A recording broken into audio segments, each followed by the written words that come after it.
Here's the situation. Every human being only arrives at the point of full physical maturity at age 25, and full psychological maturity occurs even later. By the time you get to 25 years old, your head is full of facts, beliefs, and attitudes put there by your parents and your teachers and your media and your culture. Your mind is full of thoughts that are not your own, but that you might identify with. In fact, it may not be an exaggeration to say that at this point, you may not possess a single original thought.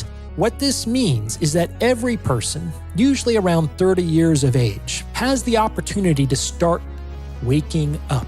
But they find themselves in a hoarder's house, a house full of. Now, if you know anything about hoarders, you know that it can be very difficult for them to disabuse themselves of their things. The same thing is true with the facts, beliefs, and attitudes that were put into your mind by other people. And the most common emotional attachment that people have with the bullshit in their minds is that it is right. However, in the vast majority of cases, right doesn't mean right.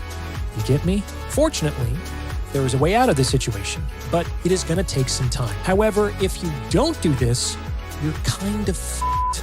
You might spend your whole life with a vague, nagging hunch that something is missing. You won't be able to do anything about this feeling beyond what your culture prescribes for the indiscriminate masses.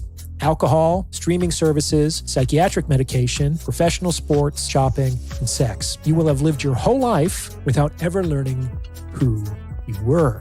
So the way out of this process is akin to dealing with a hoarder. You'll need to turn your attention inward and examine each individual thought. Ask yourself some questions. Where did this come from? Is it true? Is it useful? Will this serve me in who I want to be and where I want to go? Hang on to the things that are true and useful and that support the person you want to be. Everything else, thank them for their service.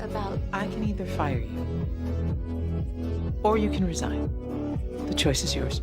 You want to simplify and clarify your mind as much as you want to simplify and clarify your actual living space. This could take years. Fortunately, the more you do this, the better you get and the easier it becomes to discard things that no longer serve you. Over time, little by little, you may arrive at a point in which the majority of your mind's contents is there with your conscious permission.